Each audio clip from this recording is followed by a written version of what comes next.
ಅವತ್ತು ಗೊಂಬೆ ಆರ್ತಿ ಕರಿಯೋಕೆ ಮನೆ ಅಂಗಳದವರೆಗೂ ಬಂದ್ಲು. ಇವತ್ತು ತಾನೇ ಪಟ್ಟದ ಗೊಂಬೆಯಾಗಿ ಅಂಗಳದೊಳಗೆ ಕೂತಿದ್ದಾಳೆ. ಇಲ್ಲಿ ನಮ್ಗಿನ್ನೇನ್ ಕೆಲಸ? ಬನ್ನಿ ಹೋಗೋಣ. ಗೀತಾ ನಿಲ್ಲಮ್ಮ, ನಾನು ಹೇಳೋದನ್ನ ಸ್ವಲ್ಪ ಕೇಳು. ನಿನಗೆ ಸತ್ಯ ಏನು ಅಂತ ಗೊತ್ತಿಲ್ಲದೆ ಇರ್ಬೋದು. ಇನ್ನೇನ್ ಗೊತ್ತಾಗ್ಬೇಕು?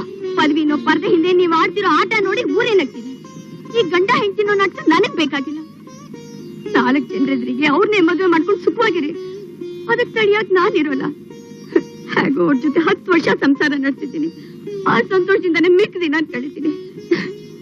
ಗಂಡಿನ ಜೊತೆಲಿ ಬಾಳೋಕೆ ಕೇಳ್ಕೊಂಬಾರ್ದೇ ಇರೋ ಹೆಂಗಸರು ಎಷ್ಟೋ ಜನರಿಲ್ವೇ? ನಾನೇ ಇದೀನಲ್ಲಮ್ಮ ಉದಾಹರಣೆಗೆ. ಗೀತಾ 4 ಜನರೆದ್ರಿಗೆ ಮದುವೆ ಮಾಡ್ಕೊಂಡಿಯಲ್ಲ,